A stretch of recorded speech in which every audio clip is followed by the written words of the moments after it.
देखो लास्ट वाली क्लास में हम लोगों ने है ना पढ़ा था इसके बारे में, ब्लॉकचेन के बारे में। मैंने तुम्हें बताया था ब्लॉकचेन किस तरह से काम करती है। बहुत सारे ब्लॉक्स होते हैं, उनका अलग अलग, उन हर एक ब्लॉक में अलग अलग इंफॉर्मेशन सेव होती है, अलग अलग डेटा सेव होता है। सब ब्लॉक का अलग अलग सिक्योरिटी की होती है जिसको हैश बोलते हैं। और जब भी ब्लॉक में कुछ चेंज किया जाता है ना, तो उसका इम्पैक्ट पीछे वाले ब्लॉक्स पर भी पड़ता है और आगे एक नया ब्लॉक क्रिएट हो जाता है। और इस वजह से है ना ब्लॉकचेन को थोड़ा सा मुश्किल होता है, यानी इम्पॉसिबल बोलते तो इम्पॉसिबल है, लेकिन इम्पॉसिबल तो नहीं है, खैर ठीक है। लेकिन ब्लॉकचेन को हैक करना और उसे डेटा वगैरह को चेंज करना, टेम्पर करना थोड़ा मुश्किल हो जाता है। मैंने तुम्हें बताया था वहां पर कि ब्लॉकचेन में एक बार अगर कोई एंट्री चढ़ गई तो उसको है ना हटाया नहीं जा सकता है। उसको उसके लिए ना हो सकता है कि उसको सेट ऑफ करने के लिए दूसरी एंट्री चढ़ाई जाए, लेकिन पुरानी वाली एंट्री को हटाया नहीं जाएगा और पुरानी वाली एंट्रीज एज इट इज दिखाई देगी अपने को। ठीक है, तो ब्लॉकचेन में इस तरह से काम होता है। आज हम स्टार्ट करेंगे रोबोटिक प्रोसेस ऑटोमेशन। पता नहीं तुम लोगों ने पबजी खेला है या नहीं खेला है। खेला है तुम लोगों ने पबजी कभी? अगर तुम लोगों ने पबजी खेला है ना तो तुमने एक वर्ड सुना होगा बहुत बार, और वो है बॉट। अगर तुम लोगों ने पबजी खेला है तो तुम लोगों ने एक वर्ड सुना होगा जिसको बोलते हैं बॉट। ठीक है, तुम लोगों ने सुना होगा कि है ना आप गेम खेलते टाइम बॉट आ गया, चलो बॉट को मारते हैं। ठीक है, तो बॉट वर्ड सुना होगा तुमने पबजी खेलते टाइम। तो वही बॉट है ना, उसी को बोलते हैं RPA. RPA, robotic process automation, RPA. उस बॉट को बोलते हैं आरपीए। अब वो बॉट एक्चुअल में क्या होता है? वो बॉट है ना, ध्यान से देखना, पहले मैं ये पॉइंट पढ़ा रहा हूं। वो बॉट ना ही कोई फिजिकल होता है ना ही कोई मैकेनिकल होता है। वो बॉट होता है एक सॉफ्टवेयर। और सॉफ्टवेयर क्या करता है कि सॉफ्टवेयर को ये सिखाया जाता है कि किस तरह से तुम काम करने वाले हो। सॉफ्टवेयर को ये सिखाया जाता है। जैसे कि पबजी में जो बॉट होते हैं ना, तो उन बॉट को सिखाया जाता है कि इस तरह से तुम्हें डाइव करना है। ठीक है, प्लेन से कूदना है, डाइव करना है, पहुंचना है, गन्स उठानी है, फायर करना है। ठीक है, रिलोड करना है, आगे बढ़ते हुए जाना है, एक ही जगह पर खड़े नहीं रहना है। तुम्हें क्लाइंब करना है, एक रूम से दूसरे रूम में जाना है, तुम्हें सीढ़ियां चढ़ना है। उन्हें ये सब कुछ सिखाया जाता है। ठीक है, और वो सब सिखाता है एक सॉफ्टवेयर। तुम लोगों ने देखा होगा, बहुत सारे बॉट्स के बारे में सुना होगा। ठीक है, मैं तुम्हें एक एग्जांपल देके बता देता हूं।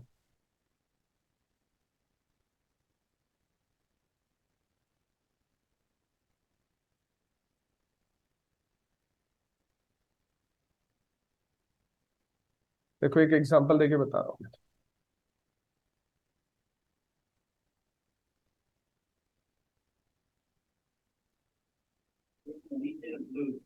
जैसे ये देखना,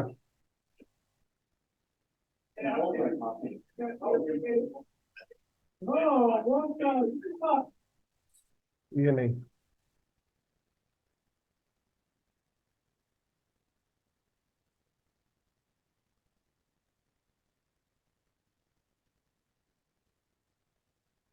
इसमें कोई दे नहीं रखा है।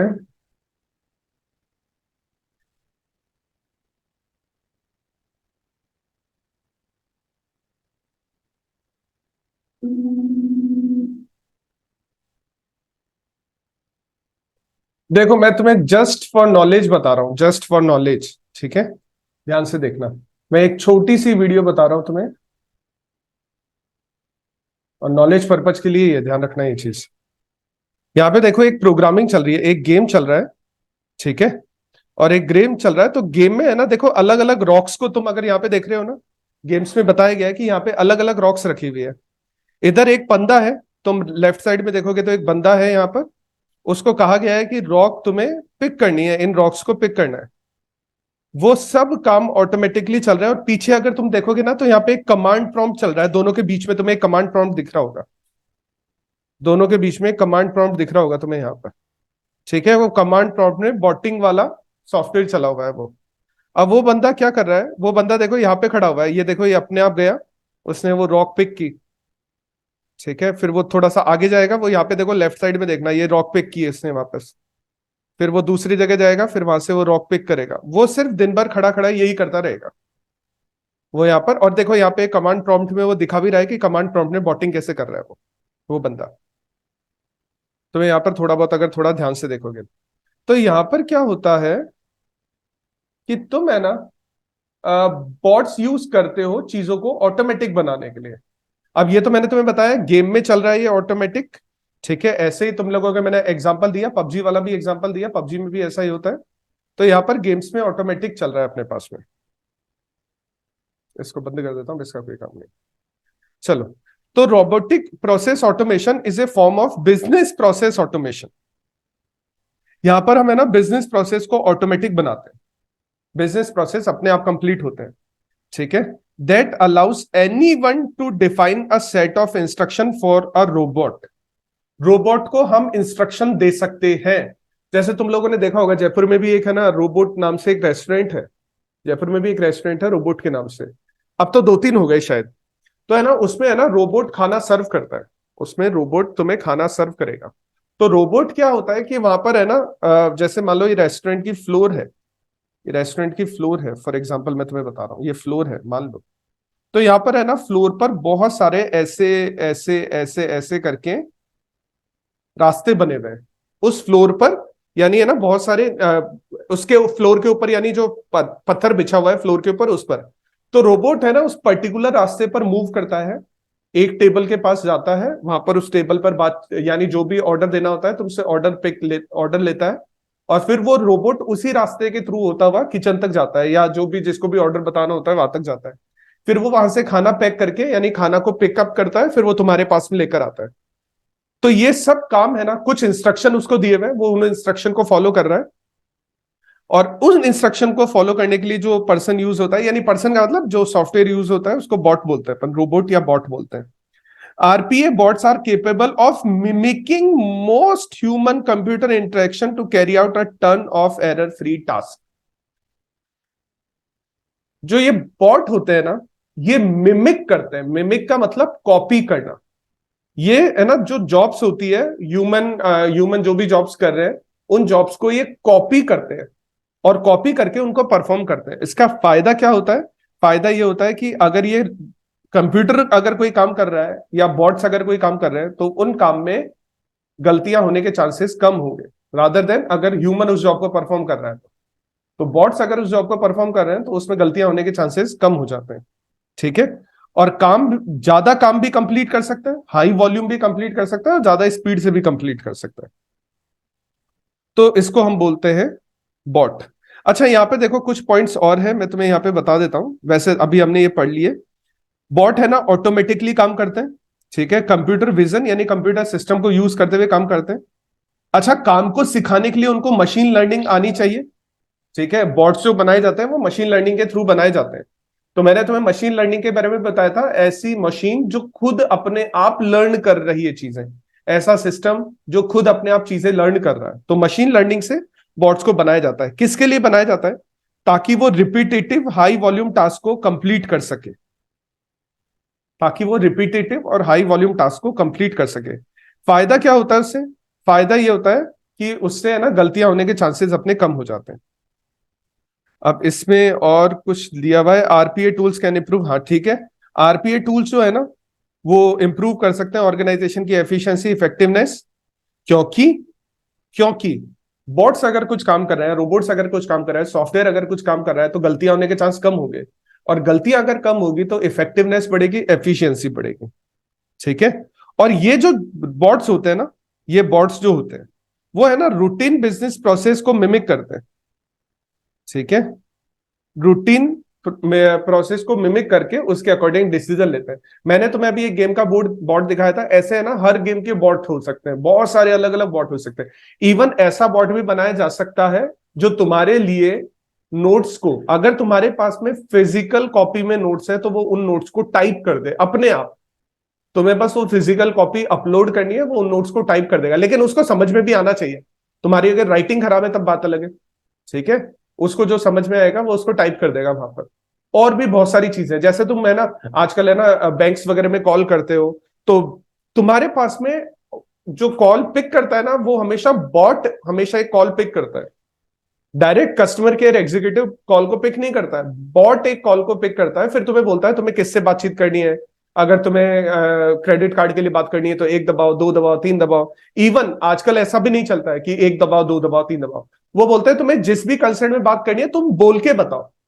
तुम बोलोगे मेरे को अपने क्रेडिट कार्ड का बैलेंस जानना है, तो वो है ना, उसके अकॉर्डिंग तुम्हें क्रेडिट कार्ड का बैलेंस बताएगा। तुम्हें एक, दो, तीन, चार प्रेस, यानी तुम्हें 9 तक वेट नहीं करना पड़ेगा कि तुम्हारा पता नहीं कौन सा नंबर आने वाला है।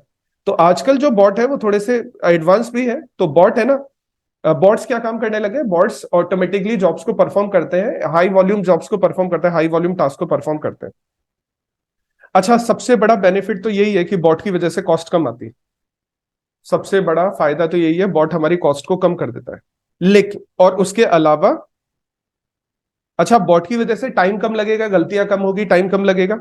फ्लेक्सिबिलिटी और स्केलेबिलिटी आएगी। फ्लेक्सिबिलिटी का मतलब तुम अलग अलग तरह के बॉट्स बना सकते हो, अलग अलग तरह की जॉब्स को परफॉर्म कर सकते हो। और स्केलेबिलिटी का मतलब बहुत सारी जॉब्स एक साथ परफॉर्म कर सकते हो। एक्यूरेसी इंप्रूव होगी, एम्प्लॉयज का मोरल इंप्रूव होगा, और डिटेल डेटा कैप्चर, बहुत सारा डेटा कैप्चर किया जा सकता है क्योंकि बॉट की है ना, यानी है ना, चलो हम लोगों की मेमोरी तो फिर भी क्या होता है कि हम लोगों की मेमोरी में चीजें आती जाती रहती है, ठीक है, डेटा इंफॉर्मेशन सेफ होता रहता है, इरेज भी होता रहता है। ह्यूमन मेमोरी बहुत अलग तरह से काम करती है, लेकिन वो रोबोटिक मेमोरी है तो वो ज्यादा बेटर तरीके से काम करेगी। अच्छा, नेक्स्ट है डिजिटलाइजेशन ऑफ स्पोर्ट्स। ये है बेसिकली कि हम टेक्नोलॉजी को यूज कर रहे हैं स्पोर्ट्स के अंदर। बेसिकली डिजिटलाइजेशन ऑफ स्पोर्ट्स क्या हो गया, हम टेक्नोलॉजी को यूज कर रहे हैं स्पोर्ट्स के अंदर, ठीक है।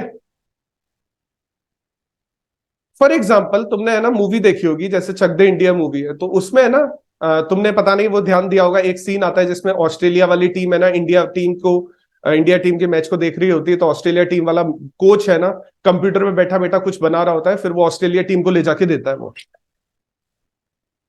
हम टेक्नोलॉजी यूज करने लगे आजकल स्पोर्ट्स वाले फील्ड में। This is called digitalisation of sports. अच्छा, सिर्फ स्पोर्ट्स के, यानी है ना, हम अपने खिलाड़ियों को बेटर बनाने के लिए नहीं, बहुत सारी चीजों के लिए भी टेक्नोलॉजी यूज करने लगे। जैसे कि हम टेक्नोलॉजी यूज करते हैं पूरी दुनिया को क्रिकेट मैच दिखाने के लिए, लाइव क्रिकेट मैच दिखाने के लिए। जैसे आईपीएल चल रहे हैं, तो आईपीएल तुम अभी लाइव देख रहे हो घर पर बैठकर। This is also in the practice of digitalisation of sports. तो है ना, इसमें देख लो, पढ़ लेते हैं यहाँ पे, टेक्नोलॉजी इज प्लेइंग लार्जर।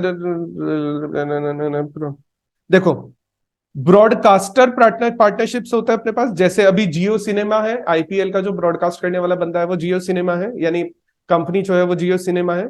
तो ब्रॉडकास्टर के साथ पार्टनरशिप किया जाता है, नए डिस्ट्रीब्यूशन प्लेटफॉर्म बनाए जाते हैं। जैसे जियो सिनेमा पे मैच देख सकते हो, तो पहले स्टार स्पोर्ट्स पे मैच देख सकते थे, सॉरी, डिज्नी प्लस हॉटस्टार पे मैच देख सकते थे। और इस तरह से मैच दिखाया जाता है कि ताकि फैंस को उसका एक्सपीरियंस लगे, जैसा वो एक्सपीरियंस चाहते हैं, ठीक है। बिल्कुल पास से बॉल को दिखाया जाएगा, बॉल को ट्रैक किया जाएगा, जैसे तुम देखते हो वो थर्ड एम्पायर बॉल को ट्रैक करता है कि बॉल किस तरफ जा रही है, आवाज आई है या नहीं आई, स्नीकोमीटर से चेक करते हैं वो वहां पर। तो कितनी टेक्नोलॉजी यूज की जा रही है स्पोर्ट्स के अंदर, तुम खुद देखो और चीजें। उसके अलावा व्यूअरशिप भी कैप्चर की जाएगी। अच्छा, कैसे, तुम मोबाइल फोन पर भी मैच देख सकते हो, तुम टीवी पर भी देख सकते हो, तुम पीसी पर भी देख सकते हो, ठीक है। और ये आजकल है ना बहुत बड़ा बिजनेस बन गया है। और तुम खुद देखो, आईपीएल के जो रीसेंट ब्रॉडकास्टिंग रिकॉर्ड्स, आईपीएल के अगर तुम देखोगे, IPL broadcasting rights 2023, IPL broadcasting rights 2023, ठीक है, $6 बिलियन का सेल हुआ है 2023 से लेकर 2027 तक। $6 बिलियन, कितना बड़ा है ये। $6 बिलियन मतलब 6 करोड़ रुपए, $6 करोड़। और ये तो सिर्फ ब्रॉडकास्टिंग राइट्स है, मीडिया राइट्स है ये तो सिर्फ, ठीक है। स्पॉन्सरशिप वगैरह अलग से है, जैसे टाटा स्पॉन्सर करता है तो टाटा की अलग से है स्पॉन्सरशिप वगैरह। तो यहां पर है ना, तुम्हें ये सब चीजें डिजिटलाइजेशन ऑफ स्पोर्ट्स में आ गई, ठीक है। और रियल टाइम मार्केटिंग वगैरह भी चलती है। तुम है ना, तुम देखते भी होंगे शायद, तुम लोग ध्यान देते हो या नहीं देते हो, है ना। देखो एक तो एडवर्टीजमेंट तो आते ही आते हैं, हर ओवर के बाद एडवर्टीजमेंट आते हैं। उसके अलावा ग्राउंड पर देखना, तुम ग्राउंड पर तुम देखोगे था ना, पेटीएम का बड़ा सा एड लगा होता है, एक्चुअली में वहां पे होता नहीं है वो, एक्चुअली में होता नहीं है वो, वीएफएक्स से लगाया जाता है ग्राउंड पे भी, ठीक है। वो तुम्हें लाइव दिखाने के लिए लगाया जाता है, एक्चुअल में ग्राउंड पे ऐसे कोई पेटीएम का एड नहीं लगाएंगे, या कोई है ना और कोई एडवर्टीजमेंट नहीं लगाएंगे ग्राउंड पर, ग्राउंड की बात कर रहा हूं मैं, ठीक है। बाउंड्री पर तो जो होते हैं वो होते हैं, मैं तो ग्राउंड की बात कर रहा हूं। बड़ा सा एड लगा होगा पेटीएम का, और भी किसी चीज का जो भी स्पॉन्सर कर रहा है, या कोई स्पॉन्सर्स है उनके एड लगे होंगे, वो एक्चुअल में एड लगाए नहीं, एड है ना ग्राउंड पर नहीं होते, वो वीएफएक्स के थ्रू लगाए जाते हैं वहां पर, ठीक है। तो ये डिजिटलाइजेशन ऑफ स्पोर्ट्स है। Internet of things, IoT, IoT internet of things, internet of things है कि है ना, तुम अपना डेटा जो है ना, वो एक जगह से दूसरी जगह पर भेज सकते हो। जैसे कि मैं तुम्हें यूट्यूब पर वीडियो अपलोड करके उसके लिंक भेजता हूं, ठीक है। या तुम लोग है ना, मान लो कोई भी फाइल है, मान लो तो कोई नोट्स है, तो वो नोट्स तुम अपने फ्रेंड्स को भेज रहे हो।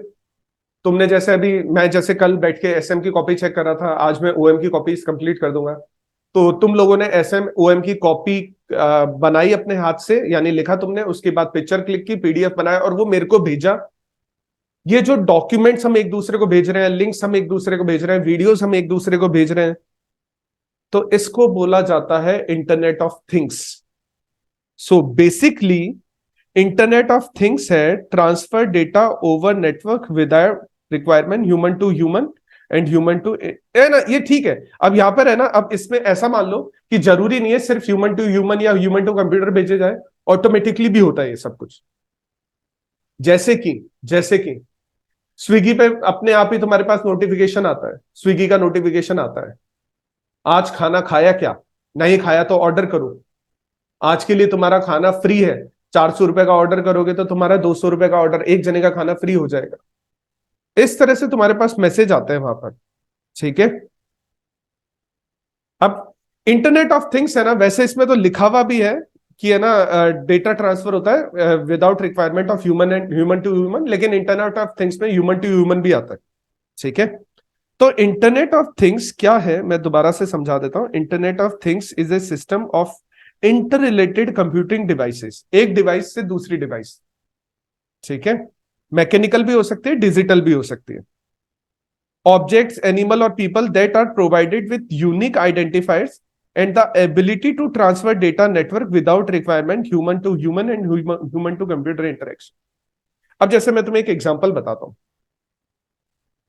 मान लो जैसे मैं तुम्हें, अगर तुम्हारी क्लासेस, अगर अभी तो मैं चलो इस पे ले नहीं रहा, अदरवाइज मैंने तुम्हारी पहले क्लासेस है ना वन नोट पर ली है, ओएम वाई, वो ओएम वगैरह की क्लासेस है ना, वो मैंने वन नोट पर लिया है। अब वन नोट पर क्या होता है, मैं अगर एक जगह डेटा में वन नोट एक जगह लिख देता हूं, मान लो मेरे पास दो लैपटॉप्स है और एक मेरा पीसी है, और तीनों पर मैंने वन नोट पर सेम आईडी से कॉपी, यानी मैंने लॉग इन किया हुआ है।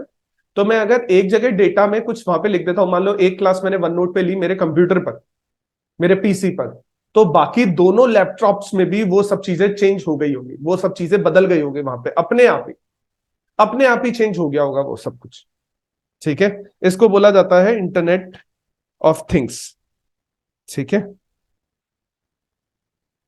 अब देखो ये बोल रहा है uh things in internet can be anything.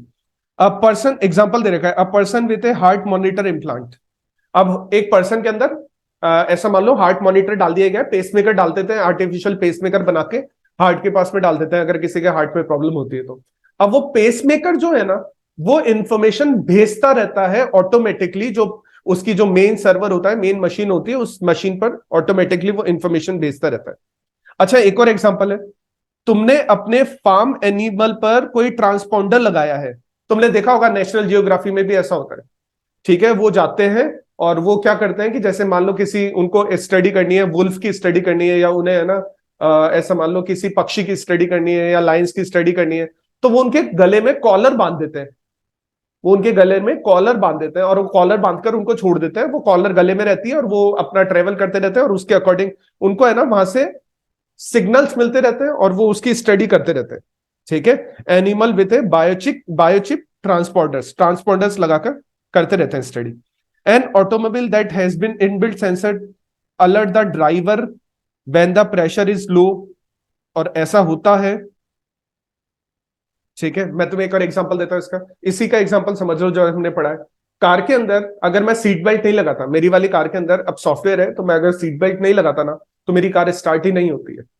ठीक है, तो वो इनबिल्ट सेंसर है, वो ऑटोमेटिकली डिटेक्ट कर रहा है चीजें, और ऑटोमेटिकली डिटेक्ट करके सेंस करके मॉनिटर करके उसके अकॉर्डिंग मेरे को डेटा बता रहा है, इंफॉर्मेशन बता रहा है। और ठीक है, ये सब चीजें यहां पर है। अब यहां पर है ना, एक जगह से दूसरी जगह पर डेटा भेजने के लिए हम यूज करते हैं आईपी एड्रेस।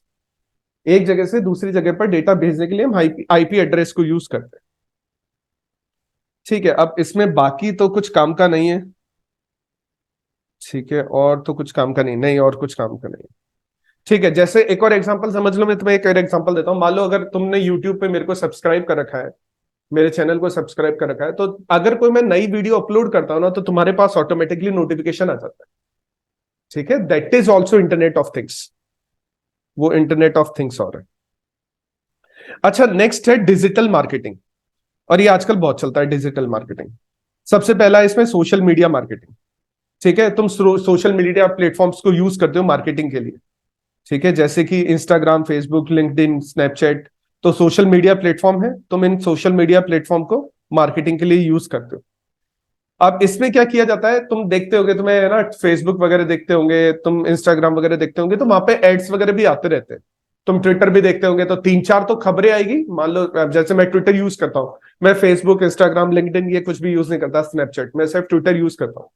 तो तीन चार ऐड आ जाएंगे, यानी तीन चार तो कोई न्यूज आ जाएगी, उसके बाद एक एडवर्टाइजमेंट आ जाएगा, फिर तीन चार न्यूज आएगी, फिर एक एडवर्टाइजमेंट आएगा। तो इसको बोला जाता है सोशल मीडिया मार्केटिंग बोला जाता है। तो कंपनीज और ब्रांड्स जो है ना, कंपनीज और ब्रांड्स वो सोशल मीडिया प्लेटफॉर्म को यूज करते हैं। अब कैसे यूज करते हैं, तो first marketing teams can use these channel to distribute paid ad and sponsored content. जैसे कि मैंने तुम्हें बताया था कि है ना, अगर तुम्हारे इंस्टाग्राम पर बहुत सारे फॉलोअर्स है या तुम्हारे फेसबुक पर बहुत सारे फॉलोअर्स है, तो ब्रांड है ना तुम्हारे पास आएंगे कांटेक्ट करने के लिए। जैसे तुम लोग पता नहीं यूट्यूब पर है ना, उन लोगों की जैसे जो लोग है ना मोबाइल फोन वगैरह रिव्यू करते हैं, जो भी लोग मोबाइल फोन रिव्यू करते हैं यूट्यूब पर, तुम उसकी वीडियोस देखते हो या नहीं देखते मेरे को आइडिया नहीं है, लेकिन वो लोग है ना मोबाइल फोन खरीदते नहीं है।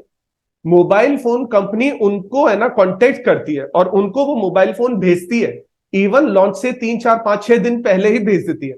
वो बोलते हैं कि आप पहले से इसकी वीडियो बना के रख लो, ताकि जब लॉन्च हो उससे 1 2 दिन पहले आप प्रमोशन करना स्टार्ट कर देना। This is called social media marketing. ठीक है, तो सबसे पहले क्या करेंगे, सबसे पहले सोशल मीडिया जो टीम होगी, जो मार्केटिंग टीम होगी, वो मार्केटिंग टीम ऐसे लोगों को ढूंढेगी, और ऐसे लोगों को ढूंढने के बाद उनको पेड एड या स्पॉन्सर्ड कंटेंट देगी। उसके बाद पेड एड क्रिएट किए जाएंगे और एड कैंपेन्स वगैरह चलाए जाएंगे उसमें। ठीक है, और टारगेट ऑडियंस तक पहुंचाया भी जाएगा उसको। Social media marketing. Influencer marketing. अब सोशल मीडिया पर ये जो लोग होते हैं, जिनकी लोग वीडियोस देखते हैं, जिनको लोग पसंद करते हैं, जिनके इंस्टाग्राम पर जब अगर कोई वो स्टोरी अपलोड करते हैं या इंस्टाग्राम पर अगर कोई अपनी फोटो अपलोड करते हैं तो फोटो को लाइक करते हैं, जैसे विराट कोहली। ठीक है, जैसे मैं तुम्हें एक एग्जांपल देता हूं, विराट कोहली। ठीक है, और इंस्टाग्राम, विराट कोहली इंस्टाग्राम। अब विराट कोहली का इंस्टाग्राम हैंडल है। ठीक है, इसमें शायद स्टार्ट होगा या नहीं होगा, हो गया स्टार्ट। अब 249 मिलियन फॉलोअर्स है इसके, इस बंदे के 249 मिलियन फॉलोअर्स है। और ये देखो ये क्या कर रहा है, यहां पर एडवर्टीजमेंट कर रहा है, चीजों का एडवर्टीजमेंट करेगा। जैसे अब ये देखो पूमा का एडवर्टीजमेंट कर रहा है। ठीक है, पूमा की टी शर्ट पहन के बैठा हुआ है, पूमा का एडवर्टीजमेंट कर रहा है। यहां पर कतर एयरवेज की, हो सकता है ये इसकी खुद की जर्सी हो, ठीक है, उसका एडवर्टीजमेंट कर रहा है। ठीक है, अब ये हर एक चीज का यहाँ पे देखो वो खुद एडवर्टीजमेंट करेंगे ये। तो इसको बोला जाता है इन्फ्लुएंसर मार्केटिंग बोला जाता है। कुछ रील्स वगैरह भी डालते होंगे ये, मैंने कभी देखा नहीं है ये सब चीजें। ठीक है। जैसे अब देखो ये पानी की बोतल है, इसका एडवर्टीजमेंट कर रहे हैं, और चीजों का भी एडवर्टीजमेंट करते हैं, ऐसा नहीं कि और चीजों का। जैसे देखो हाइड्रेट स्मार्टर विथ, और ये है ना पानी की बॉटल्स वगैरह, इनका एडवर्टीजमेंट कर रहे हैं। वेलमैन कोई कंपनी होगी, आइडिया नहीं मेरे को, इसका एडवर्टीजमेंट कर रहे हैं यहाँ पर, ये अलग एडवर्टीजमेंट चल रहा है यहाँ पर। अब लोग है ना क्या करते हैं, जैसे रॉन्ग का एडवर्टीजमेंट कर रहे हैं, सेवा फाउंडेशन का एडवर्टीजमेंट किया जा रहा है यहाँ पर। तो यहाँ पर क्या है कि सोशल मीडिया, इन लोगों को इन्फ्लुएंसर बोला जाता है। तो इन्फ्लुएंसर को यूज किया जाता है। अब इसमें लिखा हुआ भी है कि जो ब्रांड्स वगैरह है ना, वो पार्टनर करते हैं सेलिब्रिटीज के साथ, साइट्स के साथ, और other that consider expert in the field. जैसे मैंने तुम्हें बताया कि है ना, मोबाइल फोन को रिव्यू करने वाले लोग, उनके साथ बातचीत की जाएगी, और है ना, उनको वो अपने प्रोडक्ट दिए जाएंगे, अपना कंटेंट दिया जाएगा, अपने प्रोडक्ट के बारे में प्रमोशन करने को कहा जाएगा, तो वो उसको प्रमोट करते हैं। और ब्रांड्स जो है ना, वो इन्फ्लुएंसर के पास पहुंचते हैं और उनको कहते हैं कि आप, उनको ऑफर भी करते हैं कि आप हमसे, और विराट कोहली तो बहुत एड लेता है। वो है ना, मेरे को आइडिया नहीं है, लेकिन है ना, मैंने एक खबर पढ़ी थी।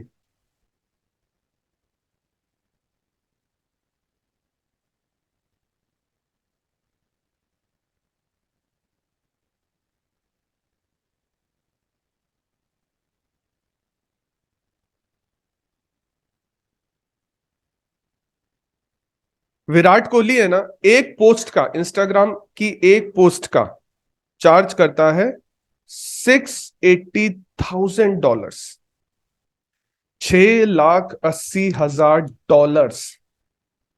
आह,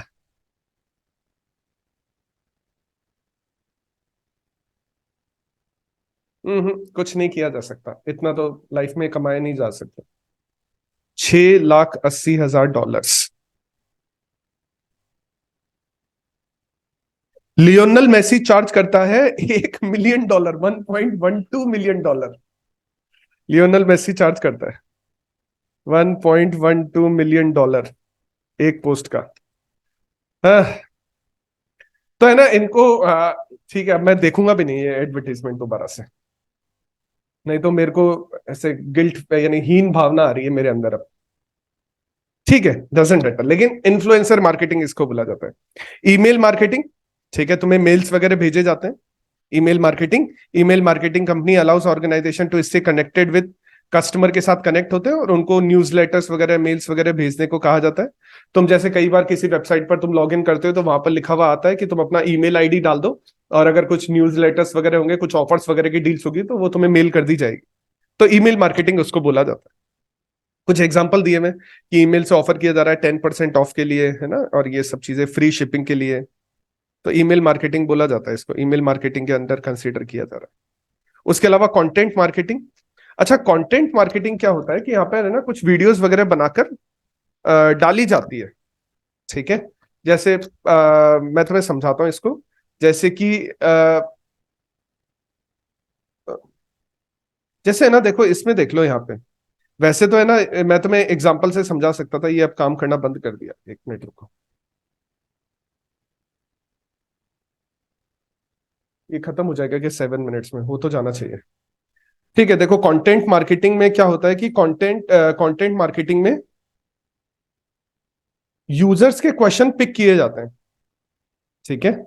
और यूजर्स के क्वेश्चन को पिक करके उनके आंसर दिए जाते हैं। Marketing team to be proactive in answering the users question. User के क्वेश्चंस को पिक किया जाता है और उनके आंसर दिए जाते हैं। अब आंसर देने के लिए कंटेंट क्रिएट किया जाता है, वीडियोस क्रिएट की जाती है। आंसर देने के लिए कंटेंट क्रिएट किया जाता है, वीडियोस क्रिएट की जाती है।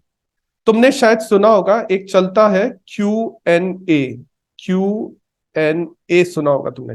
अगर तुम यूट्यूब की वीडियोस वगैरह देखते हो, और वहां पे अगर तुम किसी भी कंटेंट क्रिएटर को देखते हो, तो वहां पर वो कई बार Q&A करते हैं। तो Q&A का मतलब होता है क्वेश्चन एंड आंसर्स। ठीक है। तो यूजर्स जो होते हैं, जो उनके सब्सक्राइबर होते हैं, वो क्वेश्चंस वगैरह करते हैं और वो उनका आंसर देते हैं उस तरह से। और उनके लिए वो वीडियोस वगैरह बनाते हैं, कॉन्टेक्स्ट वगैरह प्रोवाइड करवाते हैं। कंटेंट मार्केटिंग बोला जाता है। अब इसमें कुछ खास तो है नहीं। नेक्स्ट है search engine optimisation. Search engine optimisation में क्या होता है कि तुम अपने, है ना, जैसे मान लो कि तुम सर्च करो, तुम सर्च करो किसी भी प्रोडक्ट को। फॉर एग्जांपल मान लो तुम यहाँ पे सर्च करते हो फॉर एग्जाम्पल तुम सर्च करते हो रेस्टोरेंट्स इन जयपुर।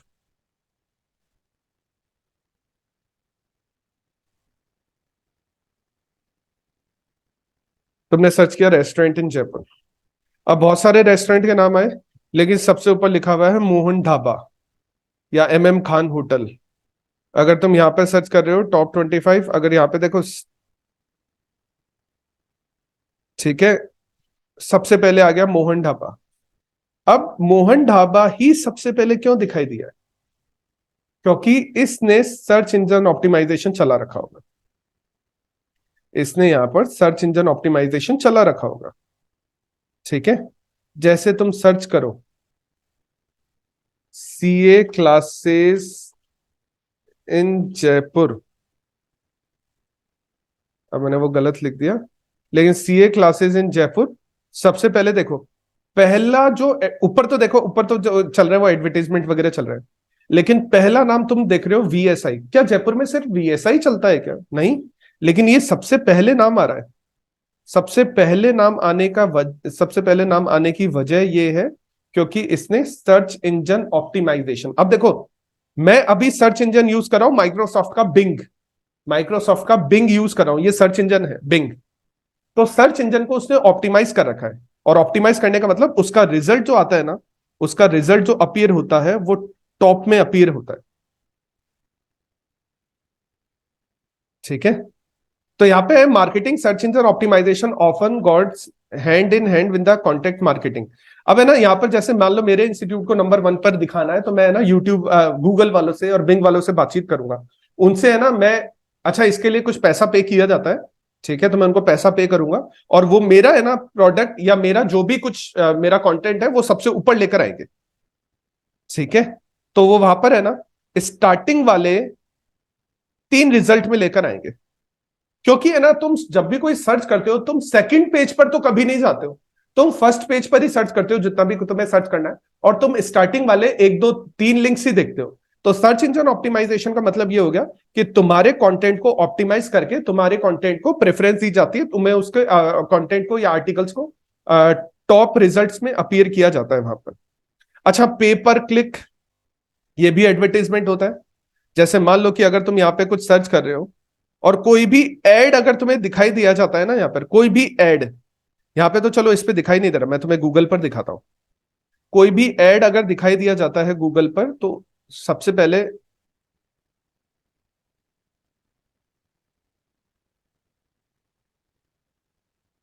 देखो, एक बार ये से कहाँ गया, ये रहा, मैं तुम्हें गूगल पर दिखाता हूँ।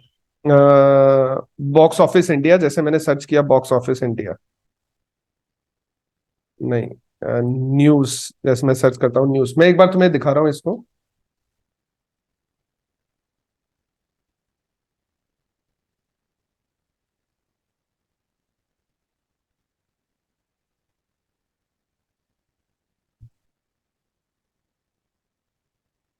देखो, मैं यहाँ पे तुम्हें दिखा रहा हूँ इसको।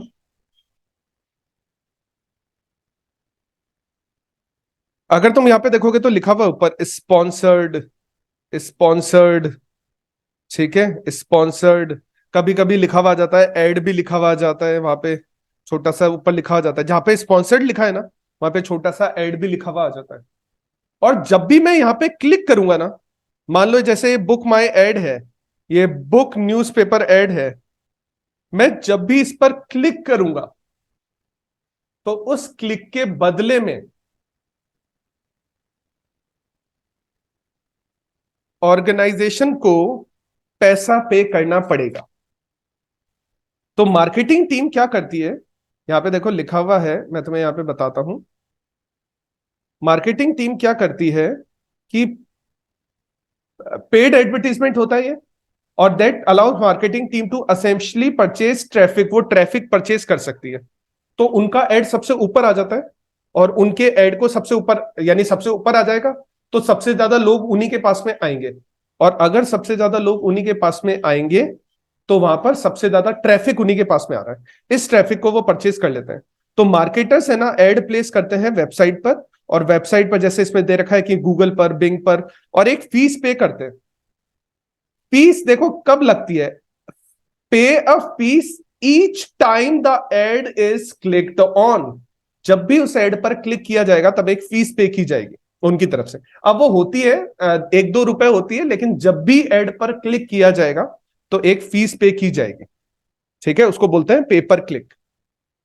नेक्स्ट पढ़ लो एफिलिएटेड मार्केटिंग। एफिलिएटेड मार्केटिंग का मतलब है, मान लो अगर मैं लिंक, तुम्हें कोई लिंक भेजता हूं गूगल, जैसे मैं तुम्हें अमेजन फ्लिपकार्ट का कोई लिंक भेजता हूं, और तुम उस लिंक को लिंक पर क्लिक करके परचेज करते हो, जिसको तुम रेफरल भी बोलते हो। उस लिंक पर अगर तुम क्लिक करके परचेज करते हो तो उसके बदले में मेरे को एक कमीशन मिलता है। ठीक है, इसको बोला जाता है एफिलिएटेड मार्केटिंग। और एक लास्ट पॉइंट पढ़ लो, 30 सेकेंड बचे अपने पास में, मोबाइल मार्केटिंग। एक काम करना है ना, तुम इसके बाद एक बार दोबारा से क्लास ज्वाइन करना। मैं इसको रैप अप करूंगा, एक बार दोबारा से क्लास ज्वाइन कर लेना। तो रेफरल प्रोग्राम एफिलिएटेड मार्केटिंग में है ना, तुम्हें लिंक भेजा जाता है, और लिंक भेजकर अगर तो उस लिंक पे क्लिक करके तुम मोबाइल फोन परचेज करते हो अमेजन फ्लिपकार्ट से, या तुम है ना अपना नया अकाउंट खोलते हो, तुम्हें बोलता है कि है ना पेटीएम का लिंक भेजो अपने दोस्त को, वो पेटीएम अगर अकाउंट ओपन कर लेगा तो तुम्हें 100 रुपए मिलेंगे, उसको 100 रुपए मिलेंगे। This is called referral programme, और इसके बदले में लोगों को पेमेंट किया जाता है, और इसको बोला जाता है एफिलिएटेड। अच्छा देखो, मैं यहाँ पे तुम्हें बता रहा था कि एफिलिएटेड मार्केटिंग क्या होती है। रेफरल प्रोग्राम जैसी होती है, तो है ना, तुम अपने लिंक वगैरह भेजते हो, और उस लिंक को भेजकर अगर वो लिंक पर कोई क्लिक करके परचेस कर लेता है और वो सेल हो जाती है, तो तुम्हें उसके बदले में पैसा मिलेगा, एफिलिएटेड मार्केटिंग। ठीक है। और एक है मोबाइल मार्केटिंग। तो मोबाइल मार्केटिंग में क्या है, तुम्हारे पास मोबाइल पर मैसेजेस आते हैं। ठीक है, मोबाइल पर टेक्स्ट मैसेज आते हैं, सोशल मीडिया के मैसेज आते हैं, नोटिफिकेशन आते हैं। ठीक है, और मोबाइल एप्लीकेशंस के बारे में आते हैं, नोटिफिकेशन, सब चीजें लिखी हुई, मेल्स वगैरह आते हैं, और तुम उनको उनसे नए क्रेडिट कार्ड ले लेते हो। ठीक है, तुम्हारे पास फोन आता है, कहा जाता है आप इतने लोन के लिए अप्लाई कर सकते हो, तो तुम लोन के लिए अप्लाई करके लोन ले लेते हो। ठीक है, ये सब मोबाइल मार्केटिंग के अंदर आ जाता है। सो अगर मैं इसको डिजिटल मार्केटिंग को बताऊं, सब चीजों को एक बार क्लियर करूं, तो सबसे पहला है सोशल मीडिया मार्केटिंग करते हैं। फेसबुक पर ऐड डालते हैं, ट्विटर पर ऐड डालते हैं। ठीक है, फेसबुक, ट्विटर, इंस्टाग्राम, मैंने तुम्हें बहुत सारे एग्जांपल दिए। इन्फ्लुएंसर को कहा जाता है। ठीक है, मेरे ट्विटर पर बहुत सारे फॉलोअर्स है, मेरे फेसबुक पर बहुत सारे फॉलोअर्स है, मेरे इंस्टाग्राम पर बहुत सारे फॉलोअर्स है, तो ब्रांड जो है होंगे मेरे को कांटेक्ट करेंगे, और मेरे को कांटेक्ट करके अपने प्रोडक्ट मेरे को देंगे, और उनके प्रोडक्ट की मार्केटिंग मैं करूंगा, और उनके प्रोडक्ट की मार्केटिंग करूंगा, उनके प्रोडक्ट के बारे में बताऊंगा, अच्छी अच्छी चीजें बताऊंगा, और उसके बदले में मेरे को पैसा मिलेगा। ईमेल मार्केटिंग, तुम्हें मेल्स वगैरह भेजे जाते हैं। कंटेंट मार्केटिंग, यहाँ पर है ना Q&A बनाए जाते हैं, यानी है ना यूजर्स की प्रॉब्लम को समझकर मार्केटिंग टीम उनकी वीडियोस बनाती है, कंटेंट बनाती है, और कंटेंट बना के वो पब्लिश करती है। Search engine optimisation, search engine जैसे गूगल हो गया, गूगल का सर्च इंजन हो गया, क्रोम हो गया, माइक्रोसॉफ्ट बिंग हो गया, माइक्रोसॉफ्ट का, है ना।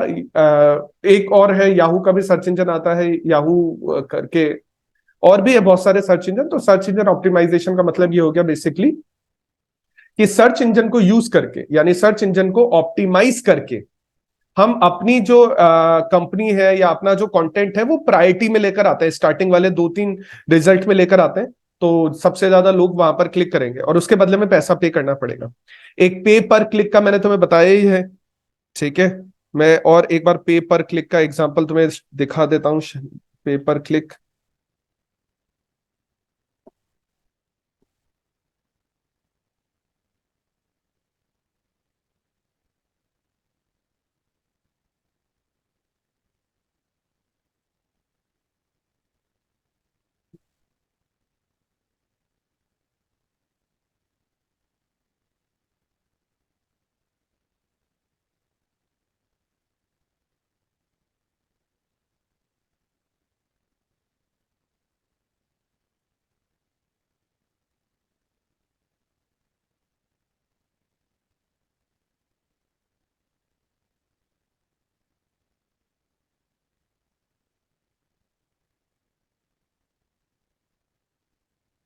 इसमें अभी है ना दिखा नहीं रहा मेरे को, अभी मिल नहीं रहा। अदरवाइज पेपर क्लिक में क्या होता है कि है ना, मैंने तुम्हें बताया गूगल माइक्रोसॉफ्ट पर है ना अपने एड प्लेस करते हैं, और वो ऐसे एक अमाउंट पे नहीं करते कि वो मान लो कि 10,000 रुपए महीने का पे कर रहे हैं, 20,000 रुपए महीने का पे कर रहे हैं, वो ऐसा अमाउंट पे नहीं करते।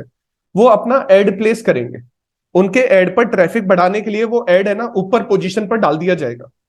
ठीक है, और जब भी कोई क्लिक करेगा तो यहाँ पे देखो मैंने बताया भी था यहाँ पे तुम्हें, मार्केटर जो होते हैं ना, मार्केटर्स वो अपने एड प्लेस करते हैं वेबसाइट पर और सर्च इंजन पर और गूगल माइक्रोसॉफ्ट वगैरह, और pay a fee each time the ad is click down, और जब भी उस एड पर क्लिक करोगे तब एक फीस पे करोगे उसके लिए, ठीक है। और एफिलिएटेड मार्केटिंग, ये रेफरल प्रोग्राम जैसा ही है, तुम किसी को लिंक भेजोगे, वो उस लिंक से अगर प्रोडक्ट परचेज करेगा तो तुम्हें उसके बदले में कमीशन दे दिया जाएगा, अगर वो परचेज करेगा तो, ठीक है। सेल्स हो जाएगी तुम्हारे एफर्ट्स की वजह से, अगर सेल होती है तो तुम्हें एक कमीशन दिया जाएगा उसके लिए। और मोबाइल मार्केटिंग, तुम्हारे मोबाइल पर नोटिफिकेशन आते हैं, टेक्स्ट मैसेज आते हैं, सोशल मीडिया के मैसेज आते हैं, ठीक है। मोबाइल एप्लीकेशंस की मार्केटिंग की जाती है कि इस मोबाइल एप्लीकेशन पे 20 रुपए का डिस्काउंट आया हुआ है, अभी तुम 20 रुपए में परचेज कर लो, ऐसा कुछ, ठीक है। तो वो मोबाइल मार्केटिंग के अंडर आ जाता है। और ये अपना डिजिटल स्ट्रेटेजी कंप्लीट है, अपना यहाँ पर डिजिटल स्ट्रेटेजी कंप्लीट है।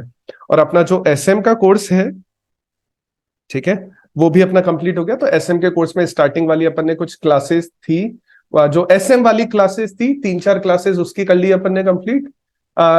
रितिका के अलावा बता रहा हूँ, रितिका तुम्हारा अभी बाकी है, ठीक है, तुम लोगों का भी बाकी है, मैं तुम्हारी बात नहीं कर रहा, बाकी जो स्टूडेंट है मेरे पुराने स्टूडेंट, मैं उनकी बात कर रहा हूँ।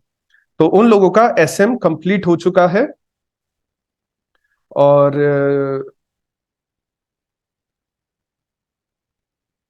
एक चीज और बता देता हूं, ये जो डिजिटल मार्केटिंग वाले, डिजिटल स्ट्रेटेजी वाले कुछ टॉपिक्स है ना, वो तुम्हारे डिजिटल एनालिसिस जो एफएम में है, एफएम में 20 नंबर का चैप्टर, 20 नंबर का टॉपिक है डिजिटल एनालिसिस करके, उसमें भी है। मैं तुम्हें बस ये एक चीज और बता देता हूं, फिर उसके बाद तुम लीव करने के लिए फ्री हो। ICMAI स्टडी मटेरियल, तो अगर तुम वहां से भी थोड़ा बहुत, यहाँ वाली टॉपिक्स भी वहां पे थोड़ा बहुत तुम पढ़ के जाओ ना, तो वहां पर भी है ये सब चीजें। Intermediate group 1 FM, FM group second में है क्या? हाँ yes FM, sir. FM group second में है, बिल्कुल एफएम ग्रुप सेकंड में है। और ये रहा, देखो मैं तुम्हें दिखा देता हूँ ये,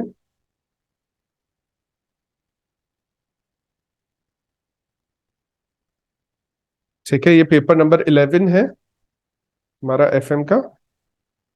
और इसमें ना एक टॉपिक आया था, डिजिटल एनालिसिस करके एक टॉपिक है, लास्ट ही लास्ट में, ठीक है। डिजिटल एनालिसिस करके टॉपिक, बहुत सारी चीजें तो अलग है, ऐसा नहीं कि एग्जैक्टली सेम है, बहुत सारी चीजें अलग है, ठीक है, ऐसा नहीं बोल सकते कि एग्जैक्टली सेम है। लेकिन अगर तुम इसके है ना एकदम लास्ट में जाओगे ना,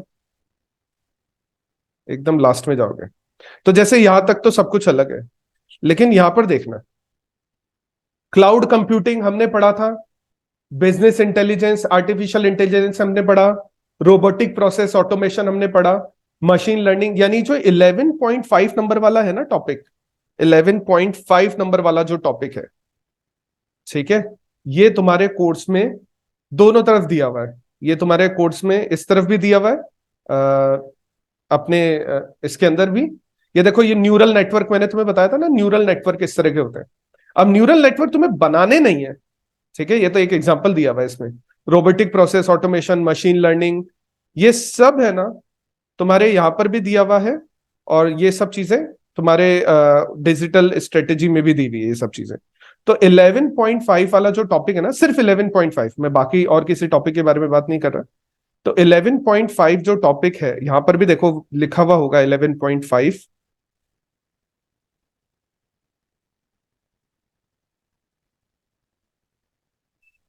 ये 11.5, ठीक है। Cloud computing, business intelligence, artificial intelligence, robot process automation और मशीन लर्निंग, ये सब ऑलरेडी तुम्हारे पास डिजिटल स्ट्रेटेजी में भी है।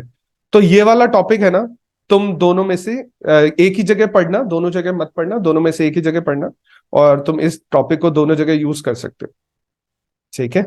यहाँ पर थोड़ा सा डिफरेंट है, ये वाला जो बिजनेस डेटा एनालिसिस है ना, ये डिफरेंट है जो अपन ने डिजिटल स्ट्रेटेजी वाला पढ़ा है उससे।